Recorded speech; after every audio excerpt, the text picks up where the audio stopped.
आप सभी का एक बार फिर से हार्दिक स्वागत है।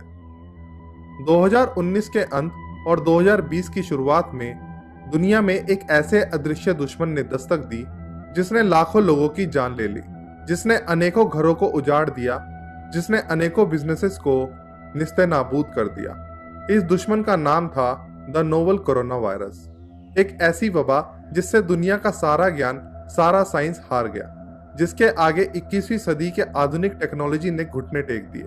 यह वायरस अपने आप में इतना विचित्र और रहस्यमय है कि आज तक भी मेडिकल साइंस इसे ठीक तरह से समझ नहीं सकी है।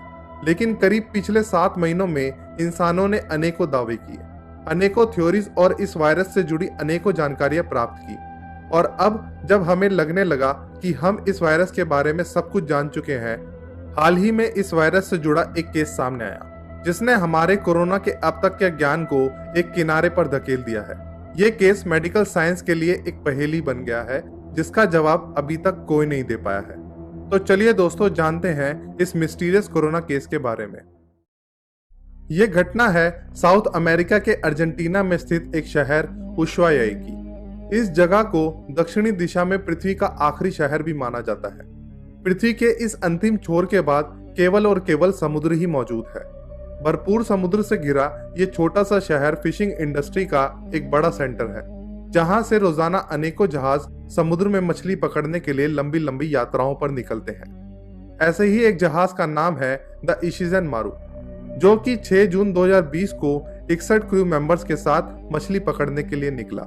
ये सफर लगभग 45 दिनों का होने वाला था, लेकिन सफर शुरू होने के 35 दिन बाद ही जहाज वापस किनारे पर लौट आया, क्योंकि इस पर सवार लगभग सभी क्रू मेंबर्स की अचानक तबीयत बिगड़ने लगी। ऐसे में किनारे लौट आने के सिवा और कोई चारा नहीं था। वापस लौटने के बाद सभी क्रू मेंबर्स की मेडिकल जांच हुई और जांच में पता चला कि 61 क्रू मेंबर्स में से 57 क्रू मेंबर्स को कोरोना पॉजिटिव पाया गया है। ये खबर तेजी से पूरे प्रांत में फैली और इस घटना ने रहस्य का रूप ले लिया। सभी के लिए घटना आश्चर्यचकित करने वाली इसलिए थी क्योंकि इस जहाज की रवानगी से पहले सभी क्रू मेंबर्स का कोरोना टेस्ट हुआ था और सभी उस टेस्ट में कोरोना नेगेटिव पाए गए थे। इसके बावजूद इन क्रू मेंबर्स को यात्रा शुरू होने से 14 दिन पहले से एक होटल में क्वारंटीन किया गया था, जो कि समुद्री यात्रा पर जाने से पहले की जाने वाली अनिवार्य प्रक्रिया का हिस्सा थी। जहाज पर लादे गए सामान की भी पूरी तरह से जांच की गई और जहाज पर मौजूद सारे साजो सामान को ठीक तरह से डिसइंफेक्ट किया गया था। इस मामले की जांच में जुड़े लोगों ने बताया कि अपनी 35 दिनों की समुद्री यात्रा के दौरान इस जहाज पर कोई नया आदमी नहीं चढ़ा और ना ही ये जहाज कहीं किसी दूसरी जगह पर रुका और ना ही कोई दूसरा जहाज इस जहाज के संपर्क में आया। इस जहाज के सबसे करीब से गुजरने वाले जहाज की मिनिमम दूरी थी लगभग 4 किलोमीटर। जहाज पर मौजूद कोई भी व्यक्ति एक बार भी जहाज से नीचे नहीं उतरा और ना ही यात्रा शुरू होने के बाद इस पर मौजूद जहाजी किसी बाहरी चीज के संपर्क में आए।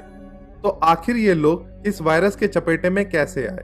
यह एक ऐसी गुत्थी बन गई है जिसे सुलझाने में डॉक्टर्स को कड़ी मशक्कत करनी पड़ रही है। डॉक्टर्स अलग अलग हाइपोथेसिस की सहायता से इस केस को सुलझाने की कोशिश कर रहे हैं। मसलन अगर ये मान लिया जाए कि सफर की शुरुआत में क्रू मेंबर्स की जो कोरोना जांच हुई उसमें कोई गलती हुई हो, किसी व्यक्ति की रिपोर्ट सही न रही हो, लेकिन फिर भी अभी तक की मान्य जानकारियों और WHO, American centre of disease and prevention और यूफा यानी the European public health association के अनुसार कोरोना की चपेट में आने से इसके लक्षण उभरने को समय यानी इंक्यूबेशन पीरियड 2 दिन से 2 हफ्ते का हो सकता है। लेकिन इशिज़न मारू जहाज के क्रू मेंबर्स ने सफर से पहले 14 दिन का क्वारंटीन किया था। फिर सफर के दौरान भी कुछ हफ्तों तक किसी की भी सेहत खराब नहीं हुई थी।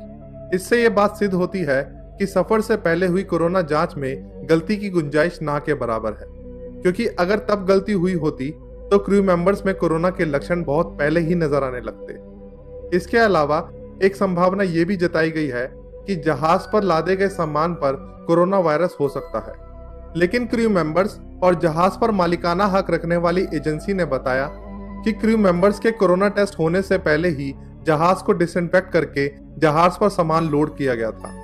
मेडिकल साइंस ये कहती है कि ये वायरस अलग अलग सतह पर अलग अलग समय तक जीवित रह सकता है, लेकिन ये समय एक शॉर्ट टर्म का होता है।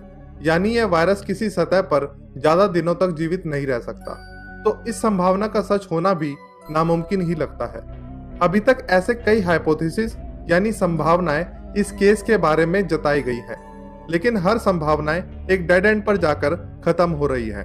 घटना से जुड़े जांचकर्ताएं अपना हाथ खड़ा कर चुके हैं। उनका कहना है कि जहाज पर मौजूद लोगों तक ये वायरस कैसे पहुंचा, इस बात का उनके पास कोई जवाब नहीं है। यह एक ऐसी गुत्थी है जिसे वर्तमान में हमारे पास मौजूद जानकारियों के साथ सुलझाना संभव नहीं है। फिलहाल इस जहाज को उशुआया के एक समुद्री तट पर रखा गया है और इस तट को पूरी तरह से सील कर दिया गया है।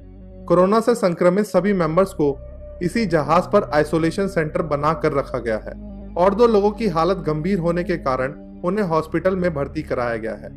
इस घटना के मूल कारणों का पता ना लग पाना इस बात को उजागर करता है कि हमारा मेडिकल साइंस अभी भी इस खतरनाक वायरस के बारे में सब कुछ नहीं जानता। जहां एक तरफ हमारे वैज्ञानिक इस वायरस का वैक्सीन जल्द ही बाजार में लाने का दावा कर रहे हैं, वहीं दूसरी ओर इशिज़न मारू जैसे केस ये चेतावनी दे रहे हैं कि शायद दवा बनाने की जल्दबाजी में हमने इस वायरस को गहराई से नहीं जाना है, जो कि भविष्य में एक खतरनाक स्थिति पैदा कर सकता है। इस घटना के बारे में आपकी क्या राय है? क्या आप इस घटना के असल कारणों का अंदाजा लगा सकते हैं? आप अपना जवाब कमेंट्स के माध्यम से हमारे साथ साझा कर सकते हैं। और अगर आपको आज का हमारा ये वीडियो पसंद आया हो तो इस वीडियो को ज्यादा से ज्यादा शेयर करें। बहुत जल्द मिलेंगे एक नई मिस्ट्री, एक नए रहस्य के साथ। तब तक के लिए अलविदा।